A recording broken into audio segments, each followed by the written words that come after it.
maintain your distancing as appropriate, okay? But you decide on your bubbles. You guys will know who you are, where you are, okay? So thank you.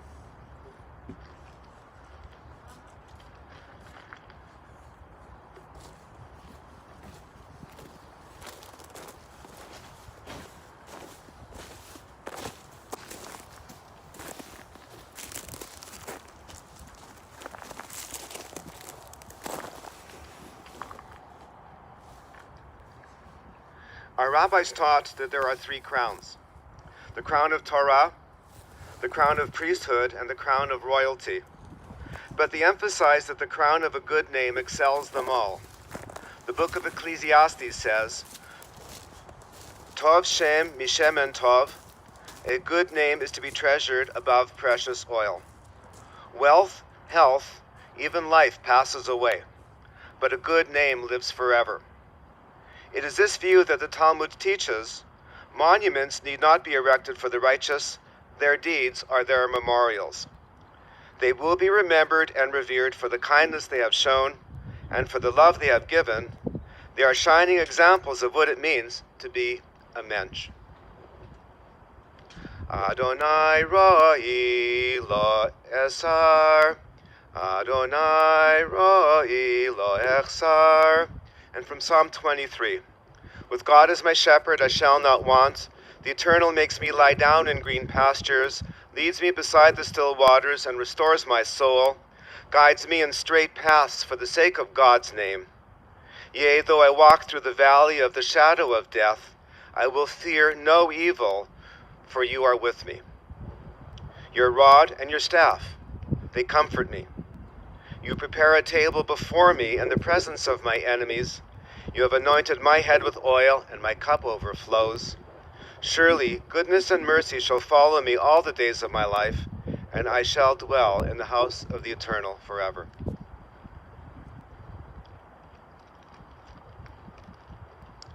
Shalom.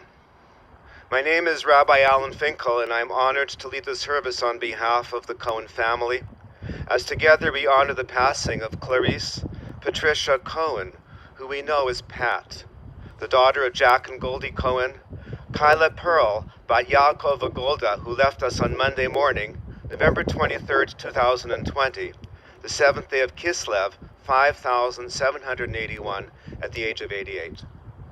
Pat was predeceased by her parents and her brother Phil Cohen, her son Matthew, and husband Hai, truly the love of her life.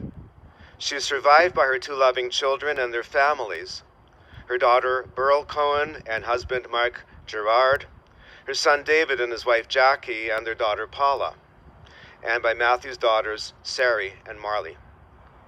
I want to express my thanks to Burl and David for the time we have spent together in the past few days, for the many wonderful stories that they told about their parents, Pat and Hai, and I'm especially appreciative in these days of COVID-19 for the technologies that let me visit Pat in the hospital twice last week on FaceTime, and allow us today to have family and close friends all be present here with us in a time of government health regulations that allow only 5 to be here in this moment. The eulogy, what I am doing right now, is an essential element of a Jewish funeral, a time for us to mark the impact that a person had in the world, a taste of the good people that they were, and of the memories that we will all carry forward of Pat Cohen for the rest of our own lives.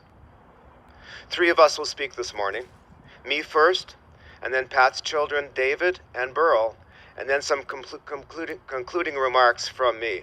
As Burl is in Toronto, I am honored to read her remarks on her behalf. As many of you know, Pat was in the unique situation over the past many weeks of knowing her date of passing. It changed things. She was in a place of remarkable peace. Even though her body was failing her, she had a great clarity of mind.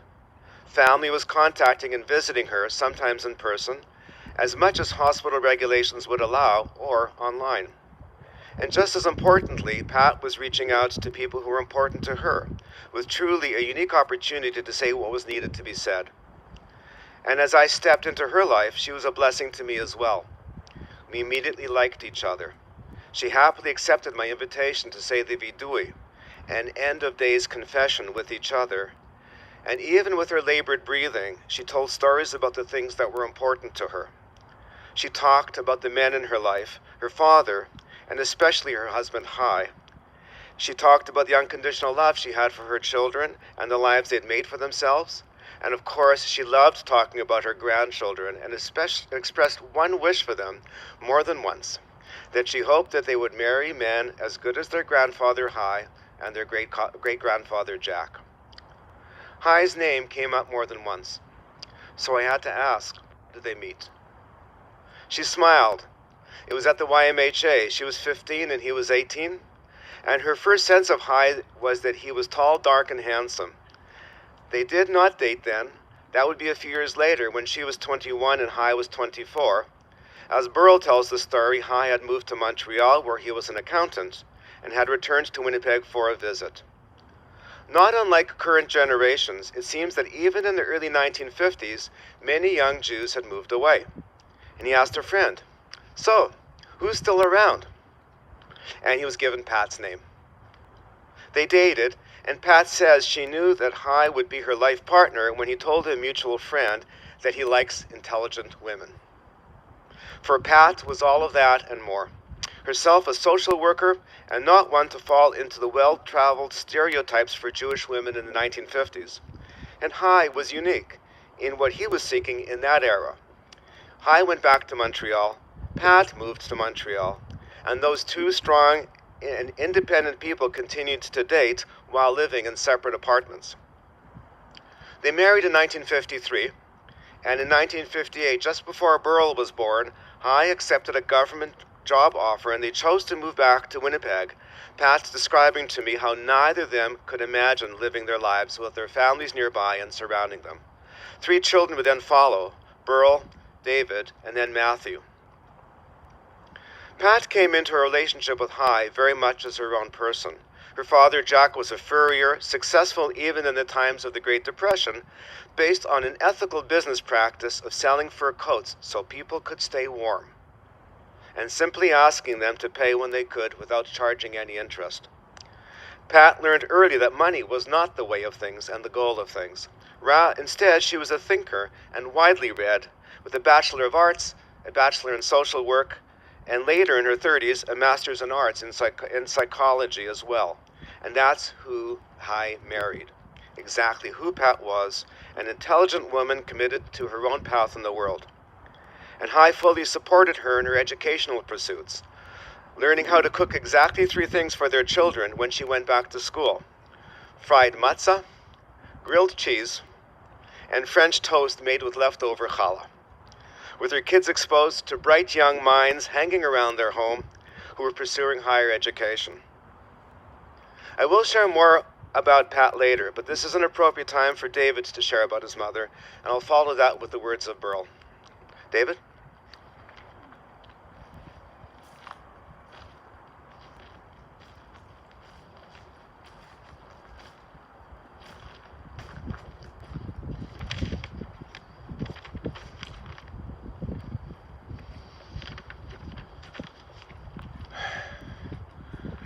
Do not go gentle into that good night.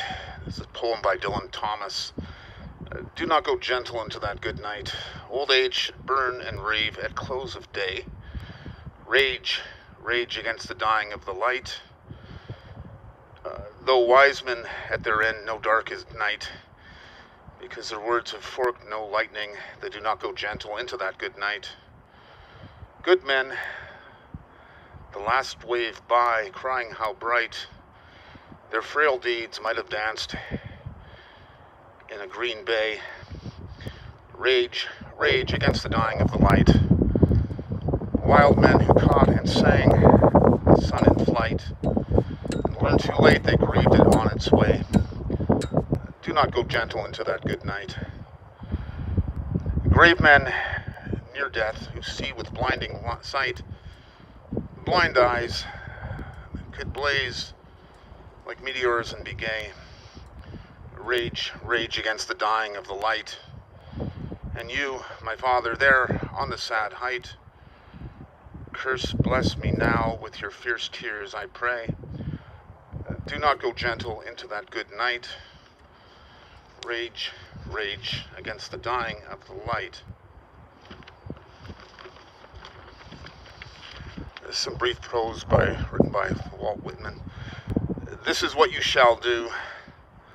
Love the earth and the sun and the animals. Despise riches. Give alms to everyone that asks. Stand up for the stupid and crazy. Devote your income and labor to others. Hate tyrants. Argue not concerning God. Have patience and indulgence towards the people. Take off your hat to nothing known or unknown, or to any man or number of men. And go freely with powerful, uneducated persons, and with the young and with the mothers of families. Read these leaves in the open air every season of every year of your life. Re-examine all that you've been told at school or in any book. Dismiss whatever insults your own soul. And your very flesh shall be a great poem, and have the richest fluency, not only in his words, but in the silent lines of his lips and faces, and between the lashes of your eyes, in every motion of your body. So these two readings, the first my mother chose and the second I chose, summarize really all that's really need to be said about my mother. So rather than write a ponderous, cliched passage that has been said in one form or another at millions of previous funerals, and probably in millions yet to come, it suffices to let Mr. Thomas and Mr. Whitman speak for me. Nothing I can really say can speak such a profound elegance in describing her life and the joy and wisdom that it brought to others. Her courage in death is a true gift that she's left for all of us. And we all love you so much.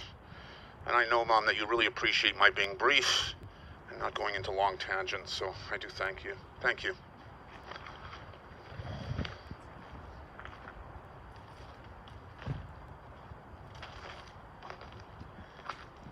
Thank you, David. These are the words of Burl Cohen. We join today to celebrate Pat Cohen's life, a loving grandmother, wonderful aunt, mother-in-law, sister-in-law, cousin, friend, wife, and mother. Over the past week, as I've connected with my mom's friends, I've been consoled by several of her pals who told me how much they enjoyed her friendship over the years. They loved her, and they didn't want to see her suffer in pain. I know we all felt that way. She was a special woman who modeled for her family strength, courage, resilience, how to be patient, how to have a passion for life, how to be independent, and how to willingly help others. I've been reflecting on her acts of loving kindness, mitzvot, and several of the sacrifices she made during her life. I have no doubt that her wishes for the afterlife won't be granted. Simply put, Pat Cohen confided in me many times that in her next life she wants to come back as a Jewish dog in a good Jewish home. Her logic for this can't be contested. She explained that generally in a good Jewish home there would be children, laughter, love, lots of good food, chicken soup, comfy beds and couches to rest on, and trips to parks and beaches. Not a bad life. She was actually describing the life she gave her children and Rusty, our Cocker Spaniel. My mother loved animals and being outdoors. Each summer, our family would drive to Minnesota to visit the headwaters of the Mississippi at Lake Itasca State Park. We explored wilderness trails. We visited a forest where we'd stand in awe, looking at 300-foot tall Douglas fir trees, and we slept in a log cabin. We were taught to care for the environment and to interact with the deer from a distance. We'd return home to harvest the garden and enjoy Mom's famous crabapple sauce. From an early age, we were instilled with the values of tikkun olam, repair of the world. My mom took these same values, care for all things, into her workplace. As a young social worker, she ventured off to Montreal, where she was assigned to work with Holocaust survivors. Later in Winnipeg, she worked in adoptions and then became manager of Winnipeg's inner-city child and family services. I remember watching how she cared for workers and peers. Often she used humor to diffuse crises and difficult situations. Once a week, my mom had an aerobic structure come to her agency to help staff reduce stress. And somehow she managed to raise 3 kids, enjoy a loving marriage, exercise regularly, travel extensively, curate a circle of loving friends, return to school to get her master's in psychology, and volunteer at Temple Shalom. The truth is that the first Temple Shalom Sunday school class was held in the basement of our family home. For me, there was no skipping out of Sunday school. We were raised with the values of Reform Judaism. My parents were intent to educate us in progressive Judaism, where men and women are equal in the eyes of God. For me, this meant that I could pursue my goals and the education of my choice. I don't think there was any doubt that my brothers and I wouldn't go on to higher education, as both my parents, especially my mom, stressed that education was one of the most important things in life. I later understood why my parents' degrees hung on the wall at childhood eye level. Mom was using some form of covert psychology. I recall one day she said with a glint in her eye that when you go to university, it's even more exciting to be in school because you get to study what you love. Those degrees stayed up for her grandchildren, with whom she also shared her passion for lifelong learning.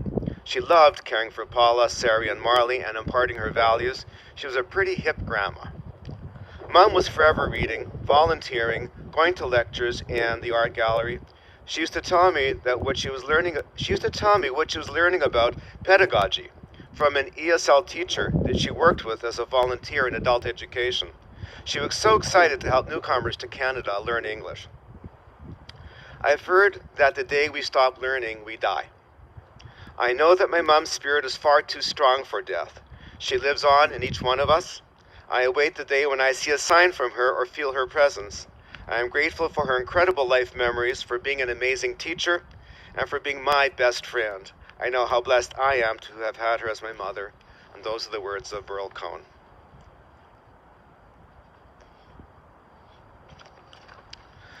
Two of Pat's children have spoken, but the words of her third child, Matthew, are not with us today.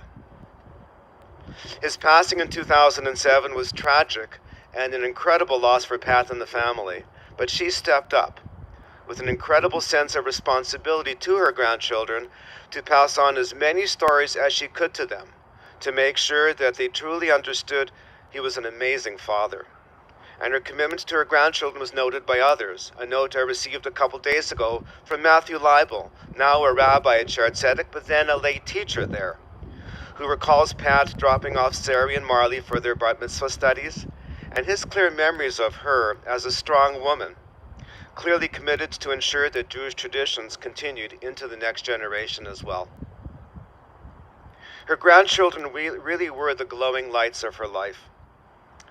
The gifts of education that she received were meant to be passed on, not only by her role modeling, but in RESPs for her three grandchildren, and in recent years carefully prepared family photo albums for each of them.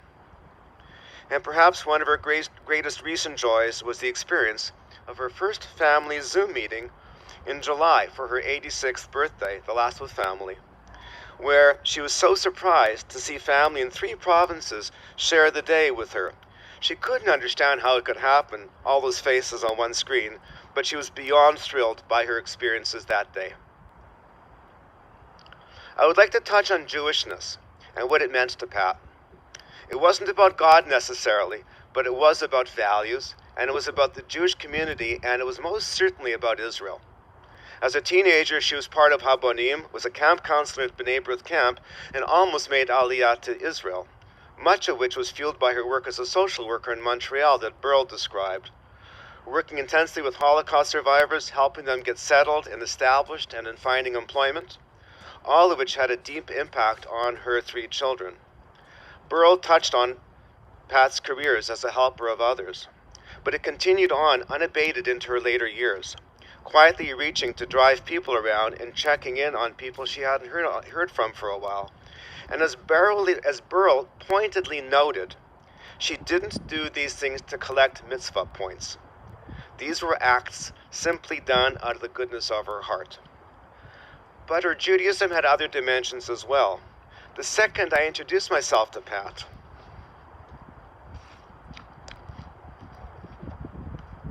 she said with great pride, "You know, I was a founding member of Temple Shalom."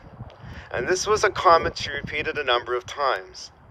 This would have been in the 1960s, and my interest was immediately piqued, as that was when it had started with just 4 families. Pat and Hi had been first exposed to Reform Judaism in their years in Montreal, and it was something that really stirred her inside. Her Darrell Burrell talks with shining eyes about those early years, of what it was like to build a congregation up. The incredible excitement when the temple applied to receive one of the Czechoslovakian Holocaust Torah scrolls, when one of the members of the congregation flew to London to bring it back to Winnipeg. The amazing experience of everyone gathered as the Torah was brought into the sanctuary for the first time, and the first time it was opened. And this is who Pat Cohen was. A living truism about Judaism. She, like every one of us, expressed it uniquely, and in her case, most proudly.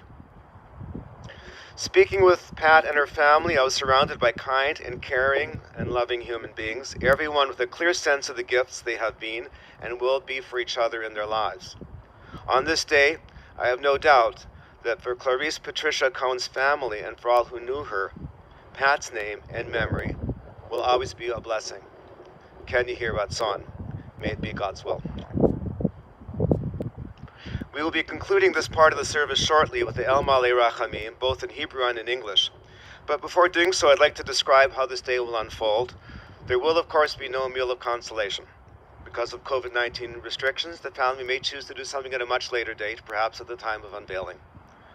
The family will be sitting Shiva tonight and Saturday night at 7 p.m. on Zoom. I encourage you to reach out to family members and close friends if you would like to attend, and they'll pass around the contact information for you.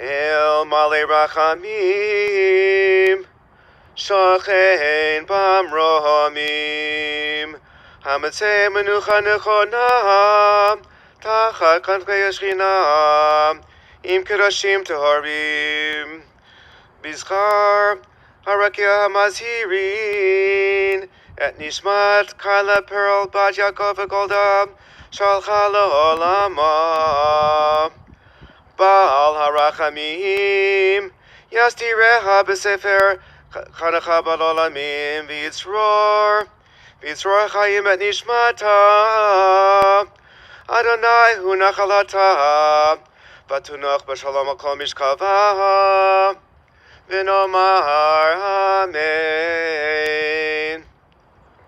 May the source of life, the fountain of all being, open our hearts to compassion and our eyes to wisdom, that we might glimpse in perfect peace and sadness the ways of all things. May Clarice Patricia, the daughter of Jack and Goldie's memory, be for us as a blessing. May we never let the light of her love grow dim in our hearts. May we remember all her worthy and righteous deeds, that her memory be forever bound up in the bond of life. God is our source and our destination, our beginning and our end. May Pat Cohen's death awaken us to this truth, that the bond of love we shared and share not be severed in sorrow. And may she rest in peace, and together let us say Amen. I'm going to ask, I think David has copies of the Mourner's Kaddish. I'll ask him to distribute them to the family members.